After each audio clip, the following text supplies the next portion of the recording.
오늘의 말씀은 베드로의 놀라는 일로 시작되고 있습니다. 베드로가 무화과 나무가 뿌리째 말라버린 것을 보고 너무 놀라서 예수님께 말씀을 드립니다. 보소서, 주님이 저주하신 무화과 나무가 말랐나이다.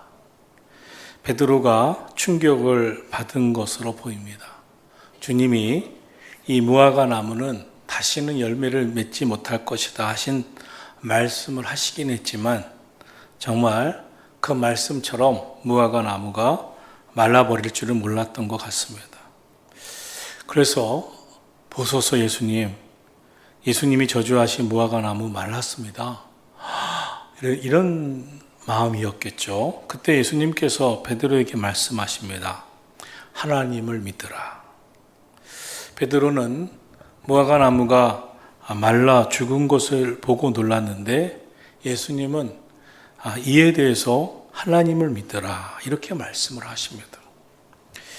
이 말씀, 베드로의 질문과 베드로의 놀람과 예수님의 대답이 어울리지 않는 것 같지만 23절을 보면 그 말씀의 의미가 있습니다. 내가 진실로 너에게 이르노니 누구든지 이 산더러 들리어 바다에 던져지라 하며 그 말하는 것이 이루어질 줄로 믿고 마음에 의심치 아니하면 그대로 되리라.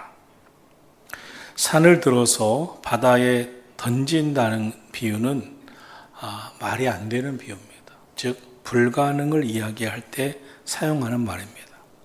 어떻게 산을 들어서 바다에 던질 수 있겠습니까? 그러나 이 표현은 이러한 불가능한 일도 주님은 가능하다는 것입니다. 주님은 이 불가능한 일도 주님이 하시겠다고 하시면 가능하다는 것입니다. 그것이 이루어질 줄로 믿고 마음에 의심치 아니하면 그대로 되리라. 이 말씀은 예수님이 제자들에게 하나님의 전능하심을 의심하지 말라 하는 것입니다. 우리가 인생을 살아갈 때 내가 원하고 생각하는 방향으로 되지 않을 때가 많음을 봅니다. 그래서 우리는 근심하고 염려합니다. 그리고 실패할까 봐 인생 자체가 완전히 어그러지고 무너질까 봐 걱정합니다. 그리고 하나님을 믿는 믿음마저도 의심을 갖습니다. 예수님의 제자들의 문제도 언제나 믿음의 문제였습니다. 그래서 주님은 이 믿음이 적은 자들아 하면서 제자들의 믿음의 부족함을 책망하시기까지 했습니다. 지금 예수님은 마지막 예루살렘 이 성읍으로 예수님이 입성하셨습니다. 곧 예수님은 십자가를 지실 것입니다. 지상의 사역을 마무리하실 것입니다. 제자들과는 더 이상 육신적으로 함께할 수 있는 시간이 얼마 남지 않았습니다. 십자가에서 죽으시기 때문입니다. 그런 상황에서 예수님이 꼭 제자들에게 다시 그 마음에 심어줘야 할 것은 하나님을 믿으라는 것이었습니다. 믿음이었습니다. 하나님은 우리의 생각 안에서 내가 생각하는 그 속에서 규정할 수 없는 분입니다. 전능하신 창조자 하나님을 믿으라는 것입니다. 내가 생각하는 대로 안 돼서 내 상상, 내 예상 밖의 일이 되었기 때문에 그것을 실패로 규정짓고 그것 때문에 근심하고 그것 때문에 하나님을 의심하지 말라는 겁니다. 하나님의 뜻이 무엇입니까? 만민을 구원하시려고 예수님을 십자가에 지게 하시고 예수님의 십자가의 죽음을 통하여 우리를 향한 구원을 이루시는 것이었습니다. 그러므로 예수님은 이 땅에 오신 목적 그대로 십자가를 지시고 십자가에서 죽으시고 우리를 구원하실 것입니다. 그런데 제자들은 예수님의 십자가의 고통, 고난, 죽음 앞에서 다 불안해합니다. 예수님은 수없이 나는 십자가에 죽을 것이고 사흘 만에 다시 살 것이라고 부활할 거라고 말씀했지만 예수님의 제자들은 그렇게 생각하지 않았습니다. 다른 뭐가 있겠지라고 생각했습니다. 제자들의 대부분은 믿는 것 같았지만 믿지 않았습니다. 그래서 예수님의 십자가의 고난과 죽으심 이후에 절망하는 일들이 실제로 벌어졌고 예수님을 부인하는 일들이 벌어졌습니다. 그토록 제자들은 예수님의 제자 훈련을 받았지만 십자가 앞에서 믿음이 적은 자였습니다. 믿음이 없음을 보여주었고 드러내 보였습니다. 알고 보니 제자들은 예수님을 따랐던 것이 예수님을 향한 세상적인 기대, 인간적인 기대를 바라고 따랐던 것입니다. 그런데 그 소망이 다 사라지는 것 같은, 예수님이 십자가에서 죽으시면서 다 사라지는 것 같은 것을 느꼈을 때 그 마음이 어땠습니까? 한없이 마음이 추락합니다. 믿음이 추락합니다. 의심합니다. 근심합니다. 인생 실패라고 규정짓습니다. 제자들은 십자가 사건 앞에서 더 이상 믿음을 보이지 않았습니다. 믿음이 아예 없는 자 같았습니다.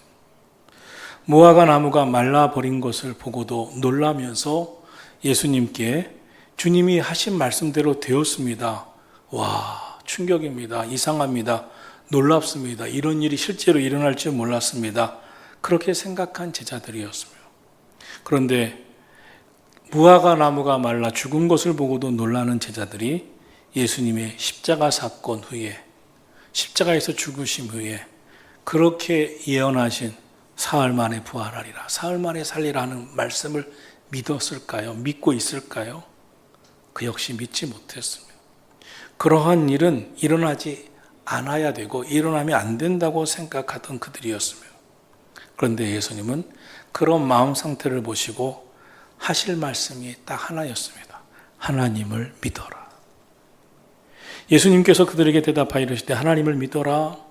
22절 23절 내가 진실로 너희에게 이르노니 누구든지 산더러 들리어 바다에 던져지라 하며 그 말하는 것이 이루어질 줄로 믿고 마음에 의심치 아니하면 그대로 되리라.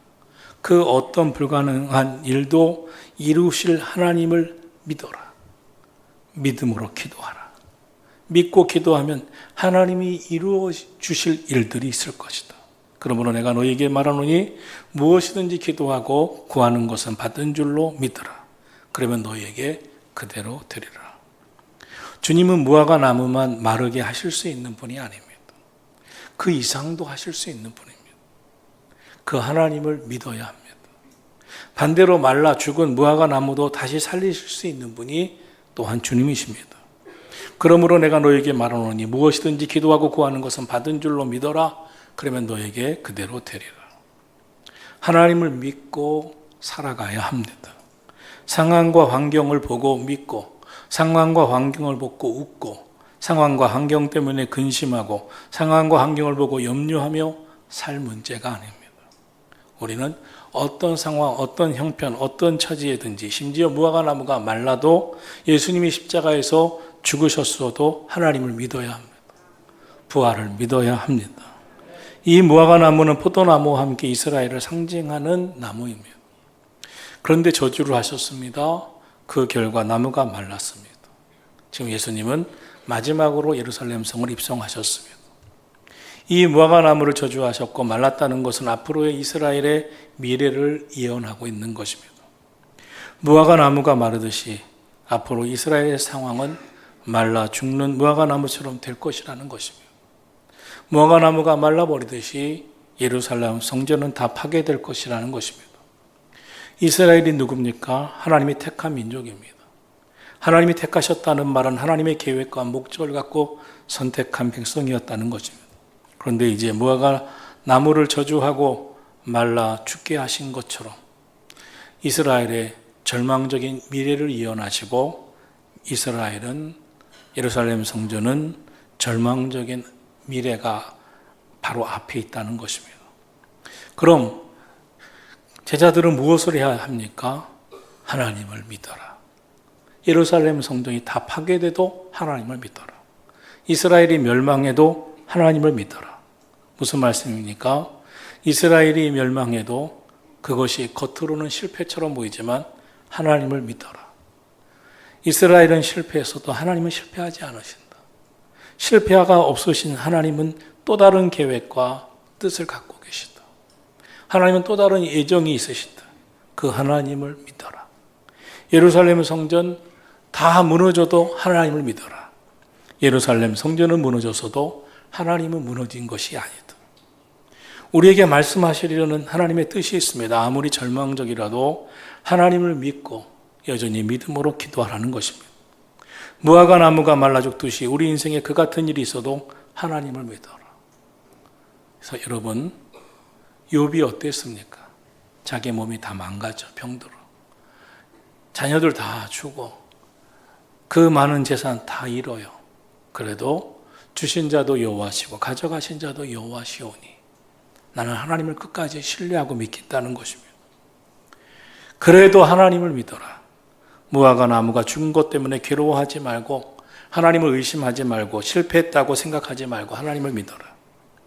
예루살렘 성전이 무너져도 하나님을 믿어라. 그것 때문에 하나님은 실패한 것이 아니다. 이스라엘이 무너져도 하나님을 믿어라. 하나님은 더 놀라운 계획을 갖고 계시다. 하나님의 또 다른 놀라운 계획 섭리를 믿으라는 것입니다. 그리고 계속 믿고 기도만 하라는 것입니다. 믿음은 기도를 통해서 확인됩니다. 기도는 믿음의 구체적인 행동입니다. 믿음으로 기도하면 도무지 이루어질 것 같지 않은 일들이 하나님 안에서 이루어지는 것입니다. 그러므로 우리의 인생에 어떤 일이 있어도 끝이 아닙니다. 하나님은 또 다른 일을 행하시고 계획해 주십니다. 그럼 어떤 일이 일어났습니까? 예수님의 십자가 부활 사건 이후 사도행전에는 새로운 신앙 공동체가 일어났습니다. 예루살렘 성전은 파괴됐지만 120명이 모여 전심으로 기도하는 가운데 성령이 임재했습니다. 그들이 모인 곳이 성전이 되었습니다. 즉 초대교회가 되었습니다. 로마 제국은 예루살렘 성전을 완전히 회파하고 도리에 돌 하나 남기지 않았습니다.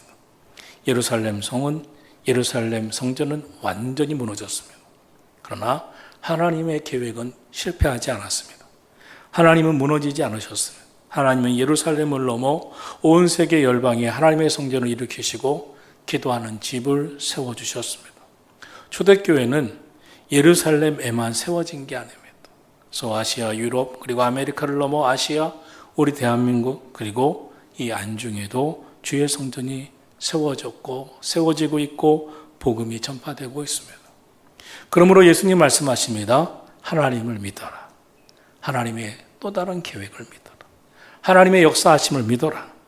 무화과 나무가 말라 죽은 것 같이 예루살렘 성전이 로마 제국에 의해 불타버리고 무너져도 이스라엘 역시 무너졌지만 영적 이스라엘을 망한 것이 아니니 하나님은 더 놀랍게 하나님이 새로운 영혼들을 일으켜 영적 이스라엘을 일으키실 테니 하나님은 더 놀랍고 더 크고 더 귀하게 역사하실 것이니 더 강력하게 역사하실 것이니 하나님을 믿어라.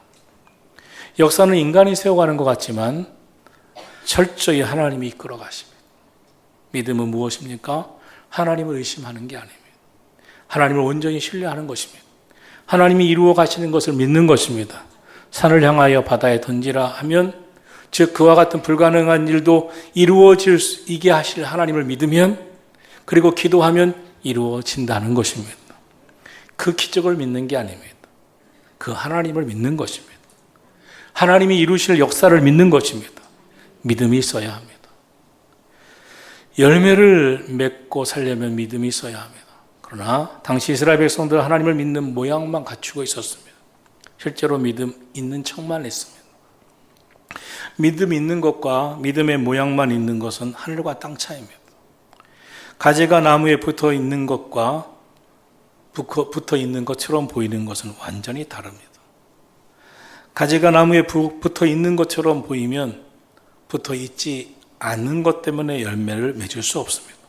그러나 확실히 가지가 나무에 붙어 있으면 열매를 맺습니다. 믿음도 마찬가지입니다. 믿음의 모양만 있고 믿음이 있는 척하는 성도는 기도에 응답이 없습니다. 그 믿음은 진짜가 아닙니다. 하나님을 정말 믿고 믿음으로 기도할 때 전능하신 창조주 하나님을 믿고 기도하기에 하나님의 능력이 임하는 줄로 믿습니다. 열매 맺는 자의 삶은 믿음의 기도가 있습니다. 삶의 열매는 믿음의 기도를 통해서 일어납니다. 하나님을 믿는다면 기도합니다. 믿음과 기도는 함께 갑니다. 기적은 기도를 통해서 일어납니다. 기적은 믿음의 기도를 통해서 일어납니다. 믿음으로 기도하면 모든 역사와 상황과 환경을 다 바꿔 놓습니다. 여러분, 믿음으로 기도하기를 축원합니다. 그런데 기도에서 또 하나 중요한 것이 있습니다. 바로 하나님의 뜻입니다. 믿음의 기도를 해야 하지만 믿음의 기도를 할지라도 하나님의 뜻 안에서 기도해야 합니다. 그런데 오늘 본문 25절을 말씀합니다. 서서 기도할 때에 아무에게나 혐의가 있거든 용서하여라. 그리하여 하늘에 계신 너희 아버지께서도 너희 허물을 사하여 주시리라 하시니라. 주님은 믿음의 기도를 용서와 연결시키십니다. 예수님의 십자가는 용서의 십자가입니다. 사랑의 십자가입니다. 왜 갑자기 용서의 주제를 가지고 말씀하실까요? 하나님의 나라는 용서이기 때문에 그렇습니다. 사랑이기 때문에 그렇습니다. 주님은 십자가 위에서 이렇게 말씀하십니다. 아버지여, 저들의 죄를 용서하여 주옵소서.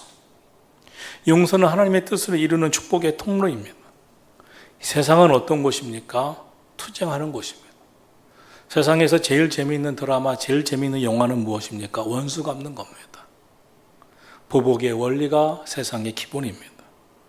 원수 갚고 또 태어나서 또 갚고 또 다시 원수 갚고, 이것이 세상입니다.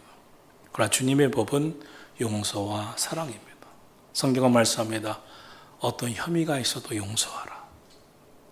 우리는 예수 그리스도를 따라가야 합니다. 용서가 없는 곳에는 보복과 복수의 전쟁터만 남습니다.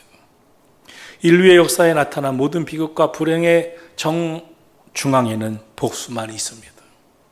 용서는 하나님의 것입니다. 하나님의 뜻입니다. 그런데 기도의 응답과 축복은 용서와 관련이 있습니다. 하나님의 뜻을 계속 묻고 나아갈 때 하나님이 축복해 주시고 응답해 주십니다. 만약 나의 억울함 때문에 억울함 풀기 위해 기도한다면 이 세상은 어떻게 되겠습니까? 성경은 말씀합니다. 악을 악으로 갚지 말아라. 악을 악으로 대하는 세상, 이 세상을 끝내려고 예수님이 오셨습니다. 그리고 십자가 지셨습니다. 십자가는 전혀 다른 방식입니다. 예수님이 십자가에서 저들의 죄를 용서하여 주옵소서 하고 예수님이 다 담당하시고 감당하시고 당하시고 죽으셨습니다. 요셉, 자기를 학대하고 죽이려 하고 노예로 인신매매까지 한 형제들에 대한 원함 품고 살았다면 총리 절대 안 됐을 겁니다. 되었어도 자신이 당한 것을 그대로 돌려주느라 올바른 총리 역할도 못했을 것입니다. 그러나 요셉은 악을 악으로 갚지 않았습니다. 그는 하나님의 성품 갖고 살았습니다. 하나님은 악을 선으로 바꾸십니다. 악을 선으로 바꾸어 하나님의 뜻을 이루어 가십니다. 우리나라 모든 드라마, 정치권 안타깝습니다. 계속해서 반복되는 복수심. 어쩌면 가장 힘든 일 중에 사람들에게 가장 힘든 일이 용서일 겁니다. 용서는 우리의 힘으로 하기가 어렵기 때문입니다. 그러나 용서를 해야 하나님의 뜻을 따라 살 수 있고 하나님의 목적을 이룰 수 있고 하나님 앞에 쓰임받게 되고 하나님이 축복해 주십니다. 우리는 계속 용서하고 용서받는 삶을 살아가야 합니다. 가정이 무엇입니까? 계속 용서하고 용서받는 곳이 가정입니다. 기도와 용서는 뗄 수가 없습니다. 주님이 가르쳐 주신 기도문은 이렇게 기도합니다. 아버지여, 우리가 우리에게 죄 지은 자를 용서해 준 것 같이 하나님 아버지도 우리의 죄를 사하여 주시옵소서. 기도하는 사람은 꼭 용서하는 사람이어야 합니다. 그래야 하나님이 우리의 기도를 들어주십니다. 용서하지 않는 사람이 기도 응답을 기대할 수는 없습니다. 용서하지 않는 마음이 있다면 기도가 막혀버립니다. 기도가 되지 않습니다. 하나님은 우리를 용서해 주셨습니다. 우리의 죄를 용서해 주시기 위해 독생자까지 십자가에서 죽게 하셨습니다. 엄청난 대가를 지불하셨습니다. 하나님의 사랑은 용서입니다. 용서가 없는 것은 지옥입니다. 지옥이 되어버립니다. 오늘날 가정이 왜 지옥이 되고 사회가 왜 지옥이 됩니까? 적대적인 세상이 되어버렸기 때문에 그렇습니다. 분노가 끊이지 않기 때문에 그렇습니다. 이런 세상에서 정말 참 크리스찬은 어떻게 살아가야 할까요? 어렵습니다. 사람들의 마음은 특히 분노를 조절하지 못하고 있기 때문에 그렇습니다. 그러나 아주 분명한 것이 있습니다. 하나님의 나라는 화평케 하는 자의 것입니다. 하나님의 나라는 평화입니다. 주님은 샬롬입니다. 중요한 것은 하나님이 누구의 손을 들어주시는가입니다. 하나님은 믿음으로 사는 자, 믿음으로 기도하는 자, 그리고 용서하는 자, 용서를 삶의 목표로 살아가는 자, 그를 기뻐하십니다. 분명 그를 축복해 주실 줄로 믿습니다. 오늘 헌신 예배를 드리는 구요성교회와 다음 주에 있을 취임 예배를 드리는 취임 장로님 권사님 모든 교우들 우리 믿음으로 살고 용서하며 살기를 축원합니다.